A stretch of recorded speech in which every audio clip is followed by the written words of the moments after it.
আজকে নারীদের সমতার জন্য একটি সমাবেশের আয়োজন করা হয়েছে। যেই সমাবেশ পূর্ববর্তী একটি মিছিল দেখেছি বা একটি স্লোগান দেখেছি, যেখানে ৩০-৪০টি মেয়ে একসাথে জমায়েত হয়েছে এবং প্রত্যেকের হাতে এক একটি বাঁশ, এই বাঁশ দিয়ে তারা মাটিতে আঘাত করতেছে আর বিভিন্ন ধরনের স্লোগান দিচ্ছে। এই বাঁশ কেন তাদের হাতে, এই বিষয়টা অবশ্যই ব্যাখ্যা দরকার। তারা আসছে সমতা দাবিতে একটি বক্তব্য, এখানে তাদের প্রতিপক্ষ তো কেউ নয়, তো তারা বাঁশ হাতে কেন নিল, এটা একটা প্রশ্ন। এটা আপনারা পাবেন ২১ টেলিভিশনের চ্যানেলে, সেখানে ১.৫ মিনিট একটি ক্লিপ আছে যেখানে প্রত্যেকটা মেয়ের হাতে বাঁশ। দ্বিতীয় যে বিষয়টা, যে বেশ কিছু মহিলা তারা যে মিছিলগুলি নিয়ে আসছে, সেই মিছিলের ভিতরে কিছু প্লেকার্ড দেখা গিয়েছে। যেই প্লেকার্ডগুলি মূলত একটা প্লেকার্ড এমন আছে, পার্বত্য চট্টগ্রাম থেকে সেনা প্রত্যাহারের বক্তব্য বা সেনা শাসন প্রত্যাহারের বক্তব্য। এই পার্বত্য চট্টগ্রাম থেকে সেনাবাহিনী থাকবে কি থাকবে না, এই বিষয়টা এখানে কেন?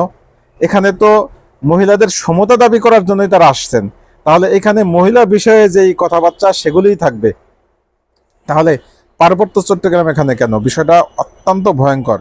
অতএব মহিলা যারা এখানে আসছে তাদের মূল বক্তব্য কি, তারা সমতা কেন চাচ্ছে? একদিকে তারা সমতা চাচ্ছে, অপর দিকে কিন্তু আবার বিয়ের সময় তারা দেনমোহরও চাচ্ছে। আবার সংসারের খরচের ক্ষেত্রে কিন্তু তারা সমতা দিচ্ছে না, অর্থাৎ খরচ করবে পুরুষ একা, কুলুর বলদ, খেটে খাবে কুলুর বলদ পুরুষ, আর ওনারা শুধু এনজয় করবেন আর টাকার ভাগ দিবেন আর সমতা দাবি করবেন। এই হচ্ছে ওনাদের বাস্তবিক ক্ষেত্র। সর্বশেষ আমি যেই পয়েন্টটা দিয়ে শেষ করে দিচ্ছি, সাংবাদিক ইলিয়াস সাহেব আজকে একটি স্ট্যাটাস দিয়েছেন যে সংস্কার কমিশন, অর্থাৎ নারী সংস্কার কমিশন, সেই নারী সংস্কার কমিশনের যেই মহিলাগুলি আছে, কারোই ভাতার নেই, অর্থাৎ কারোই স্বামী নাই, প্রত্যেকেই স্বামী ছাড়া। এই স্বামী ছাড়া মহিলা, তারা কিভাবে স্বামীর মর্যাদা বুঝবে? তারা কিভাবে পুরুষের মর্যাদা বুঝবে? তারা কিভাবে পুরুষের অনুযায়ী কাজ করতে পারবে? অতএব তারা তো চাবেই পুরুষদের বিরোধিতা করতে, কারণ ওই মহিলাগুলি তো অবশ্যই কোনো সমস্যা করেই পুরুষদের ওভারটেক করেই তারা একাকী জীবন যাপন করতেছে।